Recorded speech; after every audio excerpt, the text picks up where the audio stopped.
le texte de notre méditation cet après-midi. Comme nous continuons notre survol de la Bible, c'est donc 1 Roi, le chapitre 12, texte que nous avons lu il y a de cela quelques instants. Évidemment, ce chapitre, vous vous en êtes rendu compte,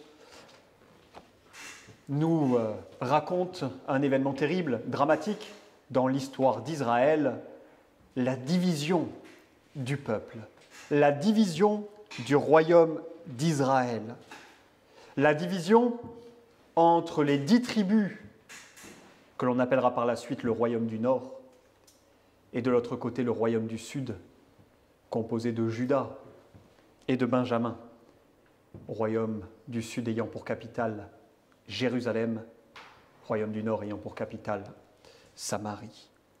C'est un événement dramatique dans la vie du peuple, évidemment. La division du royaume, la division du peuple de l'Alliance, la division de la nation sainte et, bien évidemment, la division dans l'Église. Alors, vous voyez, les divisions dans l'Église, elles ne sont pas nouvelles. Nous en trouvons déjà dans l'Ancien Testament.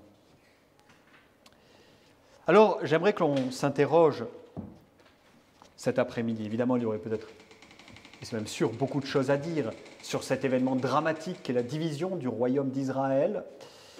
Mais nous allons nous interroger cet après-midi sur la cause de cette division. Quelle est la cause de la division en Israël ? Qu'est-ce qui a provoqué la division entre le royaume du Sud et le royaume du Nord? Alors d'aucuns pourraient répondre, eh bien c'est la politique peu sage de Roboam. Oui, c'est vrai, c'est une des causes. Mais c'est aussi une conséquence, la politique peu sage de Roboam. La cause fondamentale de la division du royaume d'Israël, de la nation d'Israël, de l'Église juive, elle nous est rappelée dans le chapitre précédent. 1 Roi, chapitre 11, versets 9 à 13. Il est dit « L'Éternel fut irrité contre Salomon parce qu'il avait détourné son cœur de l'Éternel, le Dieu d'Israël, qui lui était apparu 2 fois. Il lui avait à cet égard défendu d'aller après d'autres dieux, mais Salomon n'observa point les ordres de l'Éternel. Et l'Éternel dit à Salomon, « Puisque tu as agi de la sorte, et que tu n'as point observé mon alliance et mes lois que je t'avais prescrites, je déchirerai le royaume de dessus toi, et je le donnerai à ton serviteur. Seulement, je ne le ferai point pendant ta vie, à cause de David ton père. C'est de la main de ton fils que je l'arracherai.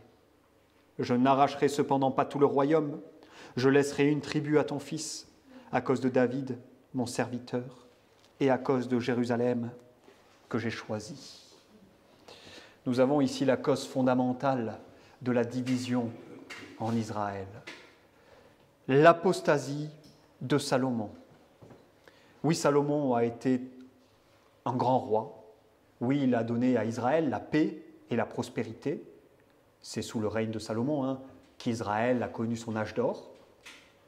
Oui, il a été un homme d'une sagesse à nulle autre semblable.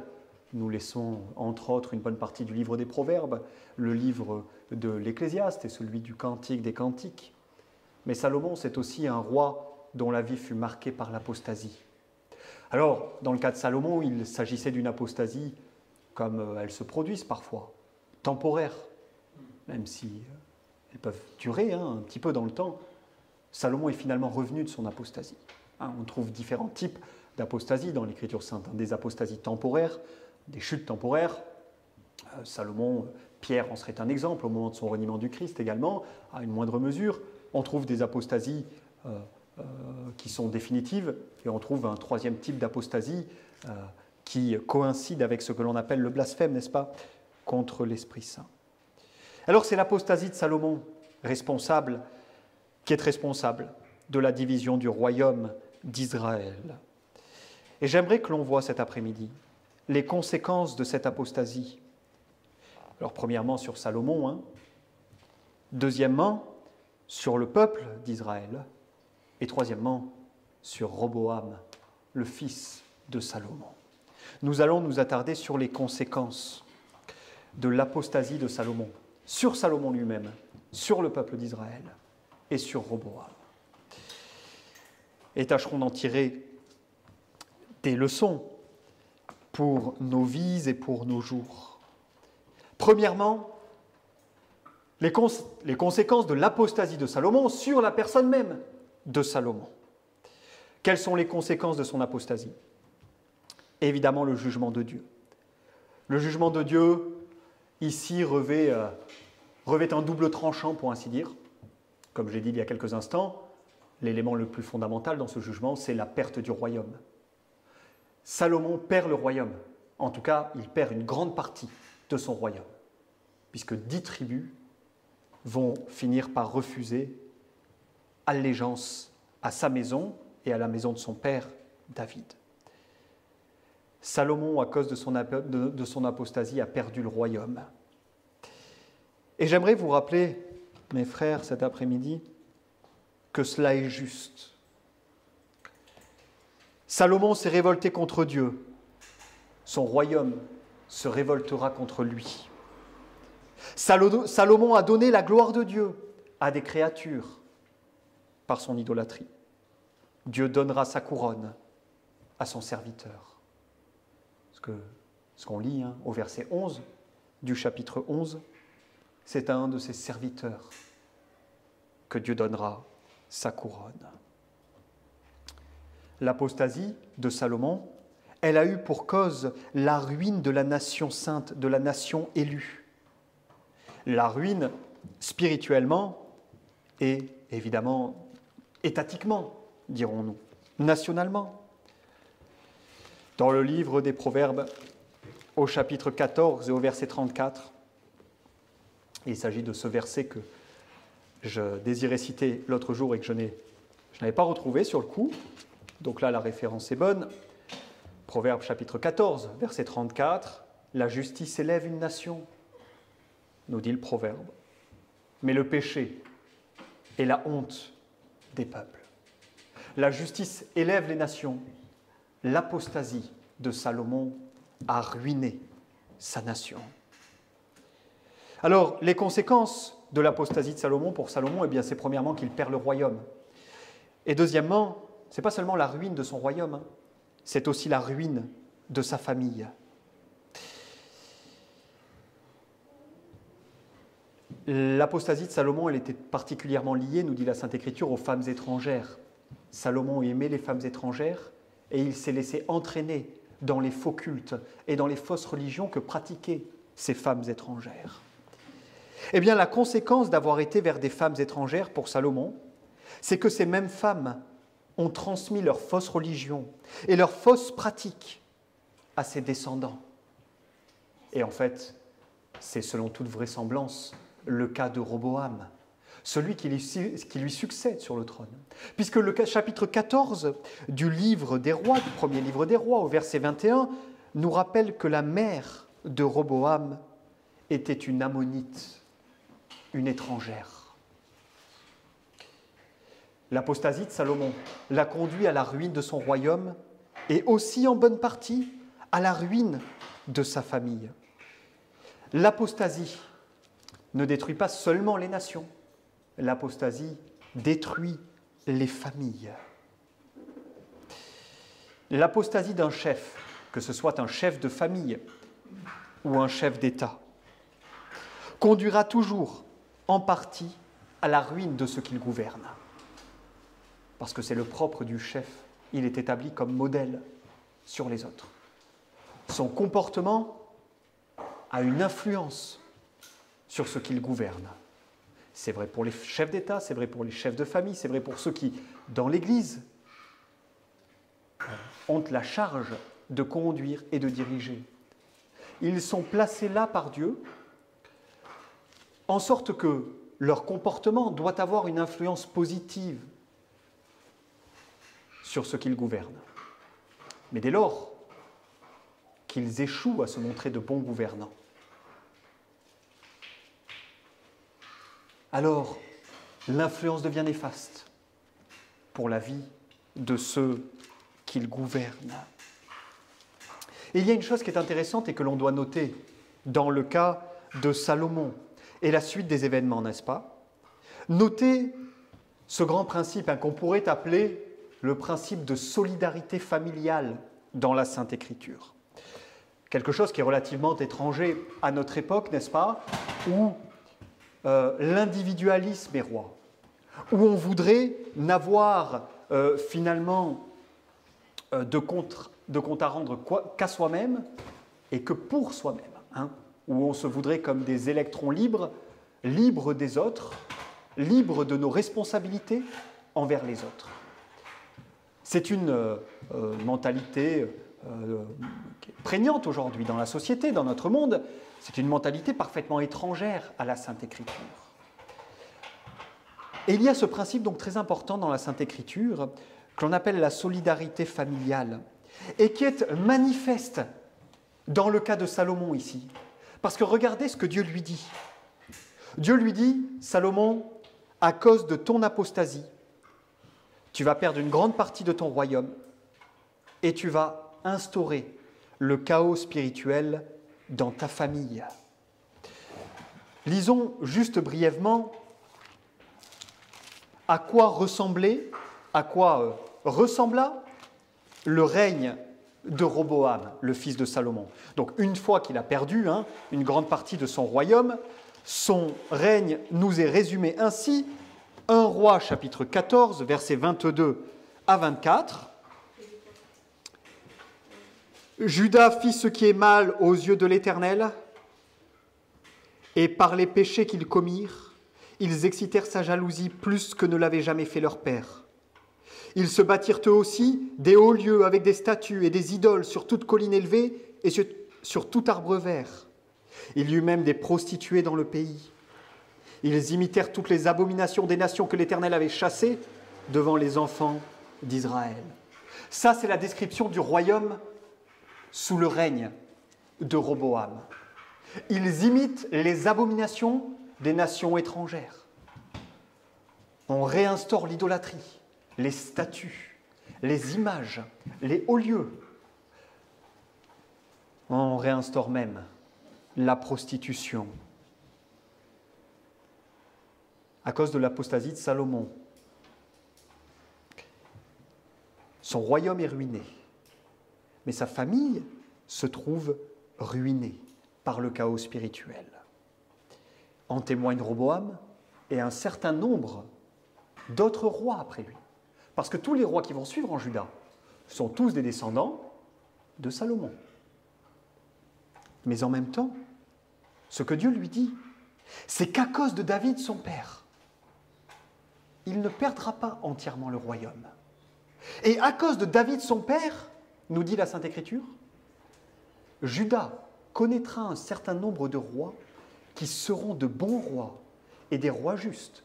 Là où le royaume du Nord va connaître de multiples dynasties avec des rois qui vont être tous abominables, en Juda, il y aura quelques bons rois, des hommes pieux.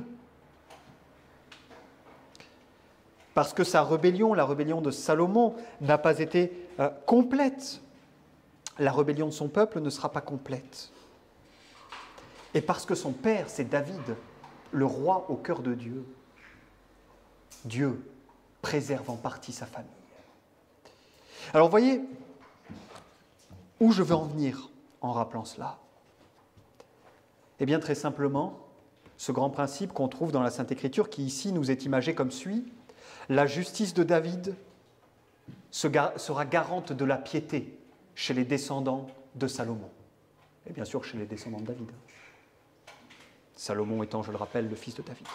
Mais si la justice de David était la garantie, était le garant de la piété dans la dynastie de David et Salomon, l'apostasie de Salomon sera, pour ainsi dire, le prototype de l'apostasie de ses descendants.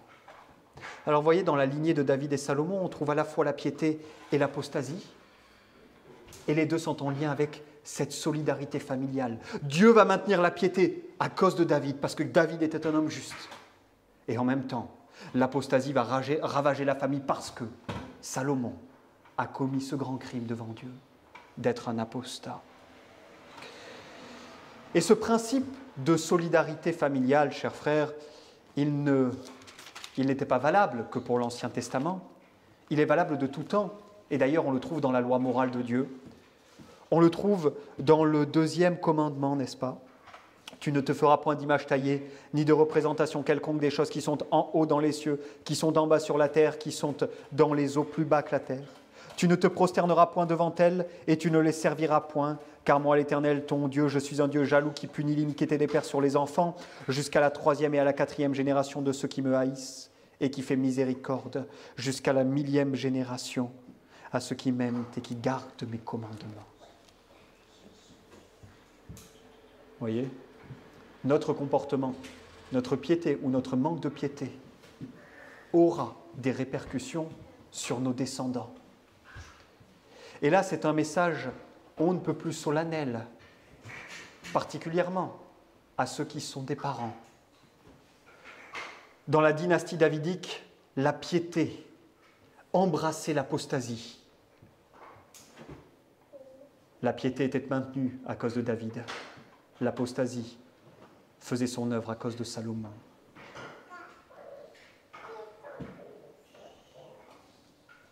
Alors les parents doivent toujours se souvenir de cela. Les parents ne vivent pas que pour eux-mêmes. Ce qu'ils font n'a pas d'influence que sur eux-mêmes. Ce qu'ils font aura une influence certaine sur leur descendance. Bien sûr, il faut éviter de tomber dans une caricature qui rendrait tout cela automatique. Évidemment que dans une famille de parents pieux, on peut trouver des enfants qui sont apostats. Et que dans une famille de parents apostats, on peut trouver des enfants pieux.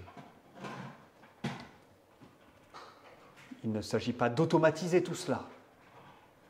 L'Écriture sainte et l'expérience nous rappellent qu'il n'en est pas ainsi.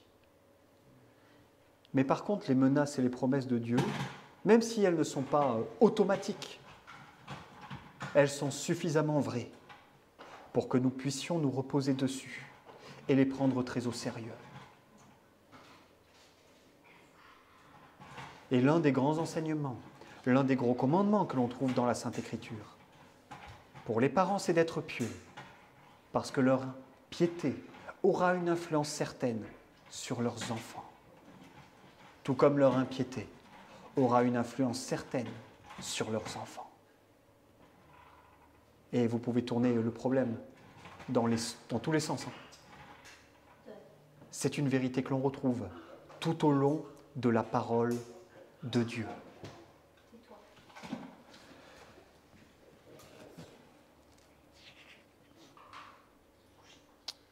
Enfin, tâchons de tirer comme application de ce qui vient d'être dit et de ce principe de solidarité. Le principe de solidarité n'existe pas qu'entre les membres de la famille, il existe aussi par exemple entre le roi et son peuple. On voit des nations jugées à cause des péchés d'un peuple et en même temps des nations épargnées à cause de la repentance. On voit des nations jugées à cause des péchés d'un roi et en même temps des nations épargnées à cause de la repentance d'un roi. Cette solidarité, elle existe à plusieurs niveaux, elle existe également dans l'Église, n'est-ce pas ? Mais c'est vers la solidarité du croyant avec le Christ que je voudrais diriger vos regards cet après-midi.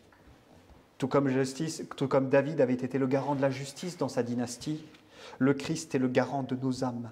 Le Christ est le véritable et grand et suprême garant de notre justice. Le ciel nous est réservé à cause du Christ, à cause de sa justice, à cause de son obéissance, à cause de sa satisfaction qui nous sont imputées et qui nous justifie. Il est l'auteur de tout le bien qui se trouve en nous. C'est la parabole du cep et des sarments dans Jean chapitre 15. Alors, regardez toujours au Christ, qui est le médiateur de l'alliance de grâce, le chef de l'Église. Et il y a une parfaite solidarité entre le Christ et son peuple. Le Christ a pris notre péché pour en subir la condamnation et il nous accorde sa justice parfaite. Le Christ est le garant de notre justice.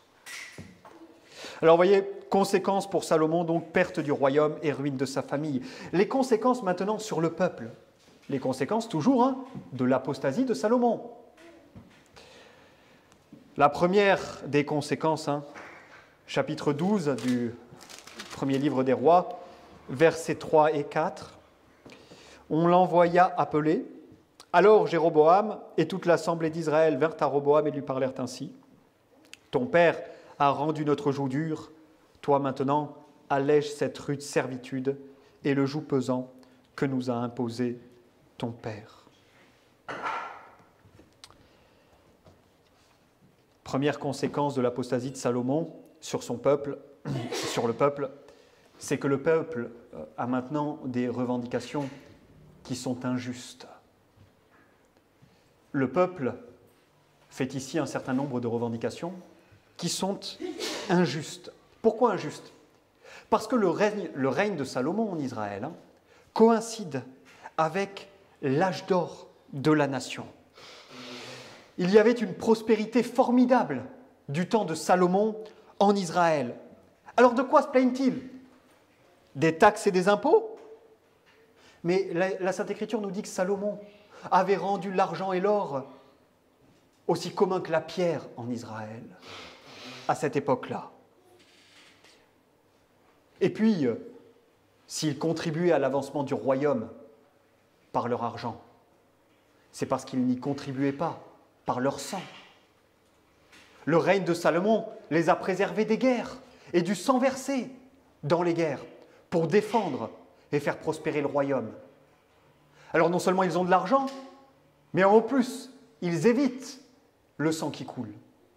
Vont-ils se plaindre vraiment des taxes et des impôts ? Vont-ils se plaindre des travaux ? Mais la Sainte Écriture nous dit que le peuple d'Israël avait nombre de main-d'œuvre étrangère à cette époque-là. Si bien que les tâches les plus ingrates, elles leur étaient épargnées. Elles leur étaient épargnées. Alors de quoi se plaint le peuple exactement ? Il a eu la prospérité, il a eu la paix, il a eu la gloire. Comment peut-il dire que le joug de Salomon est trop rude ? Et demander à ce qu'il soit allégé. Eh bien, chers frères, seule la vraie foi, le pouvoir de rendre juste un peuple. L'apostasie rend méchant et injuste. L'apostasie de Salomon avait gagné le peuple. Résultat, le peuple devient injuste dans ses remontrances au roi. Et c'est ce que nous voyons aujourd'hui dans nos sociétés. Nous avons des rois, nous avons des gouvernants qui sont impies, qui entraînent le peuple dans leur impiété et qui ensuite se plaignent des revendications injustes du peuple. Les revendications du peuple sont-elles parfois injustes ? Oui, elles le sont. Il n'est pas question de dire que les gouvernants sont toujours en tort et que toute revendication qui vient du peuple est justifiée. Évidemment non. Mais ils récoltent ce qu'ils ont semé. Ils ont conduit le peuple dans l'injustice, ils ont fait boire comme de l'eau l'injustice au peuple. Eh bien la conséquence, c'est que le peuple finit par être injuste, même avec eux, même dans ce qu'ils font de bien, même dans ce qu'ils font de correct. Et c'est ici le cas. Le peuple n'avait pas de quoi se plaindre. Salomon l'a conduit dans l'injustice. C'est maintenant contre Salomon, même si à ce moment-là il est mort, c'est contre lui qu'ils viennent se plaindre. Ton père nous a imposé un joug trop rude. Injustice du peuple. L'apostasie rend méchant et injuste. Seule la vraie religion, seule la vraie foi rend juste et sage à l'heure de faire des remontrances aux autorités. Et cela doit nous servir de garde-fou également. Il faut se méfier de la façon dont nous parlons de ceux qui nous gouvernent, se méfier de ce qu'on leur reproche. parce qu'une parole hâtive est trop méchante. Elle peut sembler davantage collée à la parole d'un peuple apostat qu'à la parole d'un peuple éduqué par les saints principes de la parole de Dieu. Donc vous voyez, la première conséquence sur le peuple, c'est qu'ils ont maintenant des remontrances qui sont injustes contre le fils de Salomon. Et la deuxième conséquence, et vous voyez toute l'ironie, c'est que la seule plainte juste qu'ils pouvaient formuler, ils ne la formulent même pas. Quelle était la seule plainte juste qu'ils auraient pu formuler contre le règne de Salomon? C'est « Ton père nous a conduits après d'autres dieux. Il a introduit dans la nation l'idolâtrie. » Mais c'est une revendication qu'ils n'ont pas. C'est une remontrance qu'ils n'ont pas. L'état de la religion dans le pays, c'est à cause de ton père. Mais non, ils se préoccupent de leurs biens temporels, mais aveugles à l'état de leur âme. Ils sont insensibles à l'état spirituel de la nation. Trop heureux de suivre le roi dans son dérèglement. Ils sont devenus insensibles aux choses de Dieu et de l'Alliance. Et là encore, il y a quelque chose pour nous qui vaut, c'est que les gens du peuple qui en permanence se plaignent de leurs gouvernants, ils sont bien trop contents de les suivre dans leur impiété, dans leur vie déréglée et dissolue, dans la promotion des mauvaises mœurs, des mœurs contre nature, de tout ce qui est contraire à la loi de Dieu. Ils sont prêts à suivre leurs gouvernants pour ensuite s'en plaindre.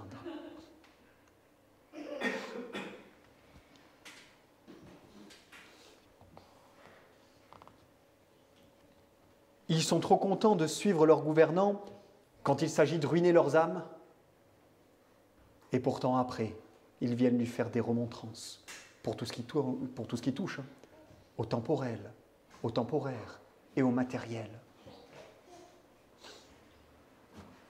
Et je suis désolé, c'est peu ou prou l'état de notre nation aujourd'hui. Personne n'est content, tout le monde râle. Et bien trop content de moralement suivre les dirigeants qu'ils se sont donnés depuis tant d'années. Ils ne veulent pas de dirigeants pieux. Ils ne veulent pas de la loi de Dieu. Tout ce qu'ils veulent, c'est la prospérité matérielle. Plus d'argent, plus de facilité, moins de travail.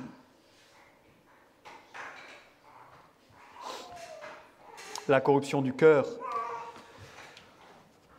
voit dans les péchés des gouvernants l'opportunité de s'y engouffrer.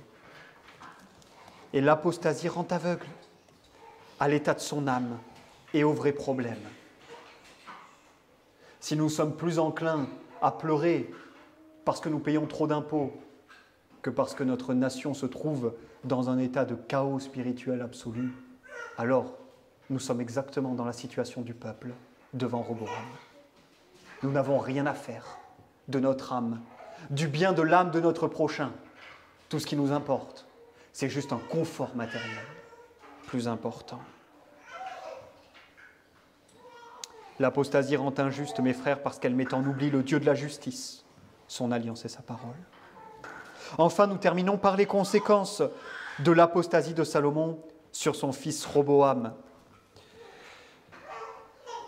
Salomon n'a pas éduqué Roboam dans la voie de la piété. Roboam l'a donc suivi dans la voie de l'apostasie. On peut noter 4 conséquences de l'apostasie sur Roboam qui se manifestent dans son comportement. Premièrement, c'est que Roboam est finalement tout aussi injuste que le peuple, parce qu'il ne fait pas justice à son propre père. Il ne dit pas au peuple, attendez, vous êtes injuste envers mon père. Non, au contraire, il prend pour acquis que leurs revendications sont justes, que Salomon a été un roi dur, et que lui sera du coup, parce qu'il se pense plus grand que son père, plus dur que lui. Il prend pour acquis les réclamations du peuple. Lui aussi, il est injuste, tout autant que le peuple, incapable d'honorer celui qui fut un bon roi, mais qui fut aussi son père. Deuxièmement, Il méprise la sagesse des conseillers de son père. Il préfère suivre l'opinion de ses amis d'enfance plutôt que la sage décision des vieillards qui conseillaient son père. Et il s'érige par là de fait en homme plus sage que son père. Moi, mes conseillers, ils sont meilleurs que ceux de mon père. Et il s'érige en homme plus sage que son père en admettant que le traitement du peuple par son père était insuffisant. Il n'a pas été assez dur, moi je vais être plus dur. Alors attention aux amis dans la vie. Les hommes qui ont donné à Roboam ce mauvais conseil étaient ses amis d'enfance. Attention aux conseils des amis. Et attention aussi aux décisions prises par orgueil. Ô combien nous sommes confrontés souvent dans la vie de tous les jours à ces décisions que nous prenons par orgueil, parce qu'on ne veut pas fléchir devant les autres, parce qu'on veut montrer qu'on est fort et qu'on a du caractère. Mathieu Henry, lorsqu'il commente ce texte, fait une remarque perspicace. Il dit « Beaucoup se ruinent eux-mêmes en consultant leurs humeurs plutôt que leurs intérêts. » Beaucoup causent leur propre ruine parce qu'au moment d'agir, ils consultent leurs humeurs plutôt que leurs propres intérêts. C'est ce qu'a fait ici Roboam. Roboam a agi par orgueil. Alors moi, je vais répondre à la provocation du peuple. Il me provoque, je vais y répondre. Je ne vais pas me laisser faire. Je suis le roi. Ils ne vont pas me dire ce que je dois faire. Eh bien, tous dans notre vie, et régulièrement, on a l'opportunité. On est à la croisée des chemins, comme Roboam. Et à ce moment-là, on peut choisir, ou bien de réagir par orgueil, de consulter nos humeurs, quitte à ruiner ce qui se trouve autour de nous, ou alors à faire preuve de sagesse et à agir droitement, justement et sagement, même si intérieurement on peut se trouver un peu vexé. Troisièmement, Roboam, les conséquences de l'apostasie sur Roboam, c'est qu'il est tout sauf un très fin stratège, c'est évident, puisqu'en fait il provoque le peuple au moment où il est au sommet de sa gloire et de sa puissance. On peut faire difficilement plus mauvais choix stratégique, c'est-à-dire là il n'a pas affaire à un peuple armé de briques et de brocs, qui sort de la famine, qui a été ravagé par les guerres. Il se tient face à un peuple riche, armé, et qui possède le pouvoir de s'opposer à sa décision. Donc on a une décision tout à fait insensée. Le mot qui qualifie la décision de Roboam, ici, c'est insensé. Ce qu'il a fait, ça n'a aucun sens. Stratégiquement parlant, militairement parlant, c'est une folie. Il a choisi de s'opposer au peuple au seul moment de son histoire où le peuple était fort, puissant et glorieux. Autrement dit, il s'est opposé au peuple au moment propice à la rébellion. Et enfin, quatrièmement, Roboam contribue et contribuera à la décadence spirituelle du peuple. L'apostasie aveugle les gouvernants et elle leur fait commettre des folies. Et vous avez là résumé l'histoire des gouvernants des nations occidentales depuis un bon moment maintenant. L'apostasie aveugle les gouvernants et elle leur fait commettre des folies. Bon, ça peut paraître ridicule de voir Roboam provoquer le peuple au moment le plus propice pour une rébellion. C'est insensé, il est aveugle, c'est bête, on dirait. Mais que dira-t-on de nos gouvernants qui nous enseignent qu'un homme peut se marier avec un autre homme, qu'une femme peut se marier avec une autre femme, que les petits garçons peuvent choisir de devenir des petites filles, etc. Est-ce qu'on n'a pas là quelque chose de grotesque? Pour quiconque a un peu de bon sens et de raison. On a là quelque chose de grotesque, d'insensé, de fou, tout autant que la décision de Roboam, bien plus encore en réalité que la décision de Roboam, de s'opposer au peuple. Alors nous avons vu les conséquences de l'apostasie sur Salomon, sur son peuple, sur son fils Roboam, le nouveau roi.